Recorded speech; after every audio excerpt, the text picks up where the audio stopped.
Assalamualaikum warahmatullahi wabarakatuh. Selamat pagi anak-anak kelas 3 Makkah dan kelas 3 Madinah.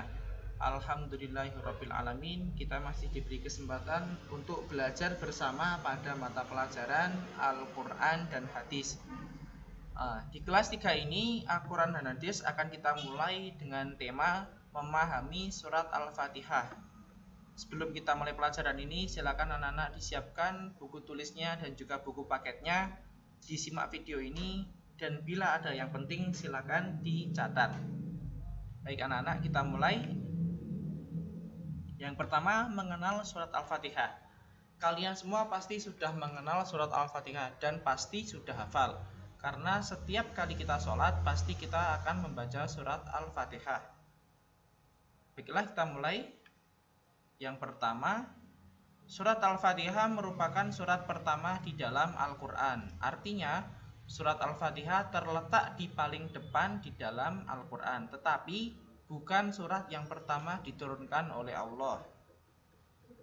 Selanjutnya, surat Al-Fatihah mempunyai arti pembukaan. Sesuai dengan letaknya yang paling awal, surat Al-Fatihah adalah surat pembukaan. Selanjutnya, surat Al-Fatihah diturunkan di kota Mekah atau disebut juga dengan surat Makkiyah. Surat Al-Fatihah disebut juga dengan Ummul Quran, artinya induk Al-Quran. Kenapa bisa disebut dengan induknya Al-Quran? Karena ketujuh ayat dari surat Al-Fatihah ini merupakan intisari dari seluruh ayat-ayat di dalam Al-Quran. Selanjutnya, surat Al-Fatihah disebut juga dengan As-Sab'ul Mathani, artinya yaitu 7 ayat yang dibaca berulang-ulang. Maksudnya dari As-Sab'ul Mathani ini adalah bahwa surat Al-Fatihah ini selalu kita baca di dalam sholat. Sholat sehari minimal 5 kali. Oleh karena itulah pasti surat Al-Fatihah ini akan dibaca berulang-ulang setiap harinya. Maka disebut dengan As-Sab'ul Mathani, yaitu 7 bacaan yang berulang-ulang. Selanjutnya, menerjemahkan surat Al-Fatihah. Mari kita terjemahkan bersama-sama. Yang pertama, Bismillahirrahmanirrahim. Dengan nama Allah yang Maha Pengasih, Maha Penyayang. Alhamdulillahi Rabbil Alamin.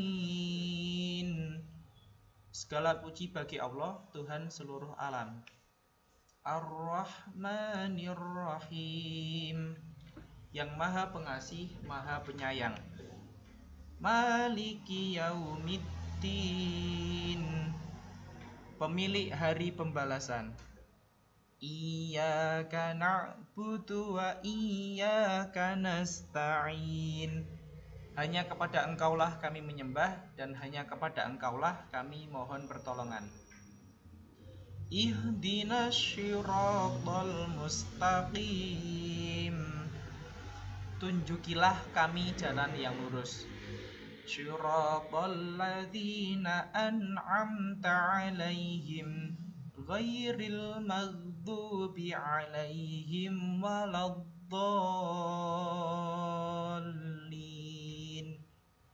yaitu jalan orang-orang yang telah Engkau beri nikmat kepadanya, bukan jalan mereka yang dimurkai dan bukan pula jalan mereka yang sesat. Inilah arti surat Al-Fatihah secara keseluruhan. Untuk arti secara perkata, anak-anak bisa melihatnya di buku paket kalian masing-masing. Kita lanjutkan. Kandungan surat Al-Fatihah. Yang pertama, ayat 1-4 menjelaskan tentang akidah. Sebelumnya kita jelaskan dulu akidah, yaitu tentang keesaan Allah Subhanahu wa taala. Sebagaimana ayat yang pertama, Bismillahirrahmanirrahim, dengan menyebut nama Allah yang Maha Pengasih, Maha Penyayang. Yang kedua, Alhamdulillahirabbil alamin, segala puji bagi Allah, Tuhan seluruh alam. Ayat ketiga, Ar-Rahmanir-Rahim, Maha Pengasih dan Maha Penyayang. Ayat keempat, Maliki Yaumiddin, pemilik hari pembalasan. Nah, dari keempat ayat ini semuanya menjelaskan tentang Allah atau keesaan Allah. Oleh karena itu, kandungan ayat 1-4 ini tentang akidah. Artinya keyakinan tentang keesaan Allah Subhanahu wa taala. Ayat yang kelima menjelaskan tentang aturan-aturan agar kita bahagia hidup di dunia dan akhirat atau tentang ibadah. Ayatnya berbunyi iyyaka na'budu wa iyyaka nasta'in. Hanya kepadamu lah ya Allah kami menyembah dan hanya kepadamu ya Allah kami mohon pertolongan. Artinya, jika kita ingin hidup bahagia di dunia dan akhirat, maka tempat kita menyembah dan tempat kita untuk meminta pertolongan hanya kepada Allah. Ayat kelima menjelaskan tentang ibadah kepada Allah. Ayat yang keenam yaitu menjelaskan agar selalu memohon kepada Allah Subhanahu wa taala. Bunyi ayatnya yaitu ihdinas syiratal mustaqim. Tunjukilah kami jalan yang lurus. Nah, pada ayat ini kita meminta kepada Allah agar ditunjukkan jalan yang lurus. Oleh karena itulah ayat ke-6 ini isi kandungannya adalah memohon kepada Allah Subhanahu wa taala. Hanya Allah lah tempat untuk kita memohon, meminta dan memohon pertolongan, bukan ke tempat-tempat yang lain. Artinya hanya pada Allah lah kita memohon pertolongan. Ayat yang ketujuh, syiratal ladzina an'amta 'alaihim ghairil maghdubi 'alaihim waladdallin. Yang mempunyai arti jalannya orang-orang yang telah engkau beri nikmat, bukan jalannya orang-orang yang engkau murkai dan orang-orang yang sesat. Pada ayat ketujuh ini kita diberikan kisah bahwa orang-orang terdahulu ada yang mendapatkan nikmat dari Allah, ada pula yang dimurkai oleh Allah dan juga orang-orang yang sesat.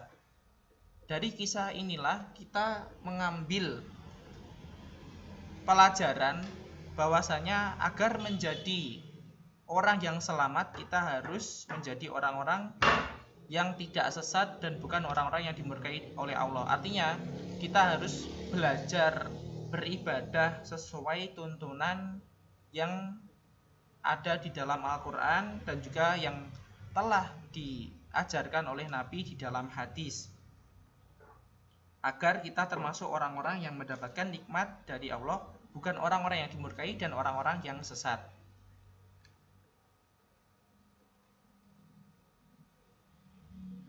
Nah, itulah materi pada pelajaran kali ini. Bila ada yang kurang difahami, bisa ditanyakan kepada saya secara langsung.